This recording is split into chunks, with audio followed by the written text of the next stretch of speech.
साथियों नमस्कार, कैसे हैं आप सभी। आपका अपने YouTube channel target online institute में बहुत बहुत स्वागत है।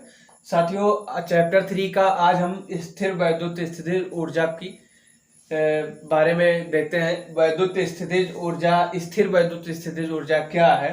जैसा कि आप जानते हैं कि चैप्टर 3 का जो हमारा वैद्युत विभव है वो चैप्टर चल रहा है, ठीक है। तो साथियों तो स्थिर वैद्युत स्थितिज ऊर्जा है, उसके परिभाषा सबसे पहले देख लेते हैं। आवेशों के किसी निकाय की स्थिर वैद्युत स्थितिज ऊर्जा उस कार्य के बराबर होती है जो उन आवेशों को अनंत से परस्पर समीप लाकर निकाय की रचना की जाती है, ठीक है। अब इसका मतलब ये है कि जैसे मान लीजिए हमारे पास बहुत सारे आवेश हैं, Q1 है, Q2 है, Q3 है, तो इनको ये अनंत में कोई कहाँ है कोई कहाँ है कुछ पता नहीं है, तो इनको समीप लाने में, अर्थात एक निकाय बनाना हमको, तो इनको समीप लाया जाएगा। जैसे इस तरीके से समीप लाया जाएगा, तो समीप लाने में हमको जो कार्य करना पड़ता है उसके लिए जितनी भी ऊर्जा की आवश्यकता पड़ती है या उसमें जो भी ऊर्जा लगती है उनको आपस में लाकर वो निकाय तैयार करने में। निकाय का मतलब है कि कोई समूह,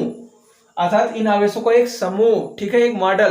तो वो मॉडल तैयार करने के लिए उन आवेशों को जो अनंत में किसी अनिश्चित बिंदु पर है उनको इकट्ठा लाया जाता है, उनको समीप लाया जाता है, तभी वो निकाय हमारा कंप्लीट होता है। तो उस निकाय को कंप्लीट करने के लिए ही जो मतलब कार्य करना पड़ता है, उसके लिए जो आवश्यक हमारे पास ऊर्जा होती है, जो उसके लिए जो ऊर्जा की जरूरत होती है वही क्या है, स्थिर वैद्युत स्थितिज ऊर्जा कही जाती है। आप इसको समझिएगा, कह रहा है कि आवेशों के किसी निकाय की स्थिर वैद्युत स्थितिज ऊर्जा, अर्थात उस निकाय की वह जो स्थिर वैद्युत स्थितिज ऊर्जा है उस कार्य के बराबर होती है। बताया मैंने आपको कि जो आवेश है, जो मतलब आवेश है दूर दूर है, इस तरीके से है, कोई यहाँ है कोई वहां, तो इनको जो समीप लाने में, अर्थात उन आवेशों को अनंत से परस्पर मतलब आपस में समीप लाकर जो निकाय तैयार करने में हमें जो कार्य करना पड़ता है, ठीक है, उसके लिए जो आवश्यक न्यूनतम ऊर्जा है, जो आवश्यक ऊर्जा है वही क्या है, स्थिर वैद्युत स्थितिज ऊर्जा है। एक बार फिर से समझ लीजिएगा, जैसे हमारे पास अनंत में स्थित कोई एक से अधिक आवेश है, ठीक है। मान लीजिए हमारे पास दो आवेश है, Q1 है, Q2 है, तो यहां पर है Q1 और Q2 यहां पर है, इनके जो बीच की दूरी है वो R है। कितनी है, R है। ये मान लीजिए प्लस में है दोनों आवेश, ठीक है। तो इनको अनंत से एक दूसरे के समीप लाने में जो कार्य करना पड़ेगा उसके लिए जो आवश्यक न्यूनतम ऊर्जा है वही क्या होगी, स्थिर वैद्युत स्थितिज ऊर्जा होगी। ये पेपर में जरूर पूछा जाता है, तो जरूर लिख लीजिएगा, तभी आपका कल्याण होगा। देखिएगा आगे।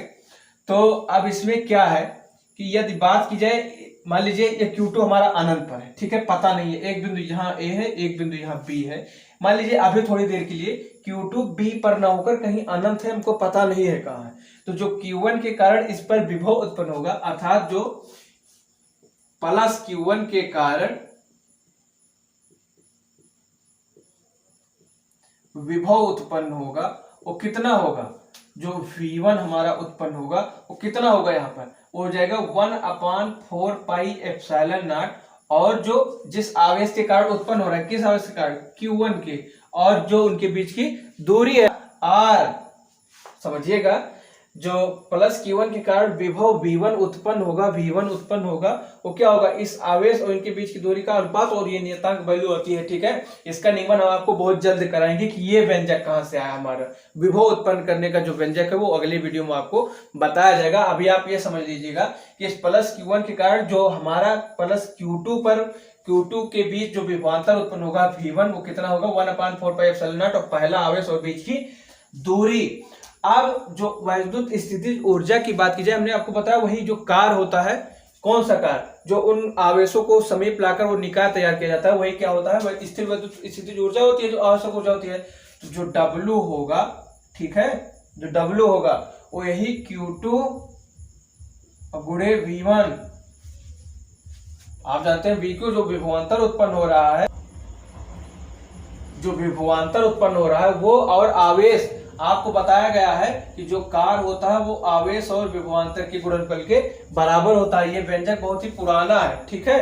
तो जो हमारा कार्य होगा वो कैसे निकलेगा, तो जो दूसरा वाला आवेश है, जिस आवेश को लाया जा रहा है, अब मतलब वही आवेश तो यार यहाँ पे रखा जाएगा, जिस आवेश को लाया जाएगा अर्थात जिस वो कार्य करना पड़ रहा है, तो कार्य किस आवेश के लिए करना पड़ा है, तो Q2 आवेश को लाया जा रहा है तो किसके लिए कार्य करना पड़ा है, Q2 को, तो वो आवेश और जो उनके बीच विभवांतर उत्पन्न हो रहा है वो, तो यही क्या हो जाएगा हमारा कार्य हो जाएगा। अर्थात W बराबर क्या होगा, Q2 गुणे V के स्थान पर क्या है, V के स्थान पे है हमारा 1/4 pi epsilon not Q1 upon R।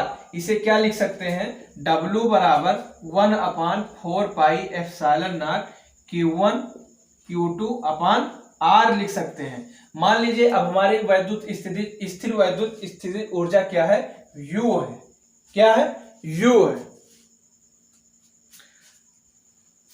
तो U क्या हो जाएगी, U क्या हो जाएगी यहाँ पर, ये Q1 Q2 अपान R है, यही हो जाएगी, क्योंकि हमने आपको बताया जो कार्य करना पड़ता है वही स्थिर वैद्युत स्थितिज ऊर्जा के बराबर होता है। तो जो हमारा स्थिर वैद्युत स्थितिज ऊर्जा आएगी वो क्या आएगी, 1/4 pi epsilon not Q1 Q2 upon R हो जाएगा। ठीक है साथियों, समझ में आ गया होगा आपके, यदि अभी भी समझ में नहीं आया है तो एक बार फिर से देख लीजिए, हो सकता है अब की बार समझ में आपके आ जाए। तो देखिएगा स्थिर वैद्युत स्थितिज ऊर्जा क्या है, ये अगर देखा जाए तो आवेशों के किसी निकाय की स्थिर वैद्युत स्थितिज ऊर्जा उस कार्य के बराबर होती है जो उन आवेशों को अनंत से परस्पर समीप लाकर निकाय की रचना की जाती है।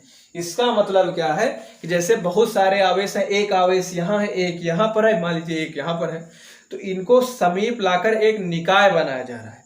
ठीक है, इनको समीप लाकर एक निकाय, एक समूह बनाया जा रहा है, तो इनको समीप लाया जाएगा तो कुछ कार्य करना पड़ेगा। ठीक है, तो वही कार्य जो होता है, जो कार्य करना पड़ता है वही इस स्थिर वैद्युत स्थितिज ऊर्जा के बराबर होता है। ठीक है, इसकी परिभाषा का मतलब ये है। अब मान लीजिए दो आवेश हैं, इनको समीप लाकर एक निकाय बनाया जा रहा है, एक हमारा प्लस Q1 है, एक प्लस Q2 है, एक बिंदु A पर स्थित है और दूसरा बिंदु B पर स्थित है, इनके बीच की दूरी R है। तो आगे क्या हो जाएगा, जो V उत्पन्न होगा इस प्लस Q के कारण, मान लीजिए अभी अनंत में है Q2, तो जो V उत्पन्न होगा वो क्या होगा, 1/4 पाई एप्सिलॉन नॉट Q1 ये वाला आवेश और इनके बीच की दूरी R। ठीक है, तो जो W होगा, अब यहाँ पर W निकालने का मतलब है कि क्योंकि हम जानते हैं कि स्थिर वैद्युत स्थितिज ऊर्जा जो होती है वो हमारे कार्य के बराबर है, तो तभी W निकाला जा रहा है। तो W बराबर अर्थात कार्य बराबर होता है आवेश गुणे विभवांतर, या विभवांतर उत्पन्न विभवांतर गुणे आवेश। तो जो आवेश है हमारा वो कौन सा है, किस आवेश को लाया जा रहा है, अनंत से Q2 को लाया जा रहा है, अनंत से Q2 को लाया जा रहा है। तो Q2 गुणे जो विभवांतर उत्पन्न हो रहा है V, अब यहाँ पर Q2 है और V के स्थान पे यही वाला मान रख दिया जाएगा, तो हो जाएगा 1/4 pi epsilon not Q1 upon R। क्या होगा, ये Q1 है बच्चा, Q1 अपान R।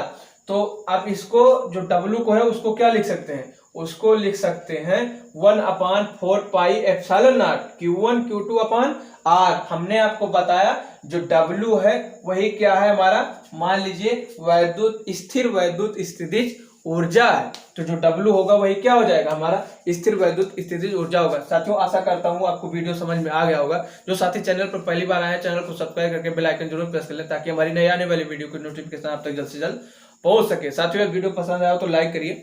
मिलते हैं अगले वीडियो में, तब तक के लिए नमस्कार।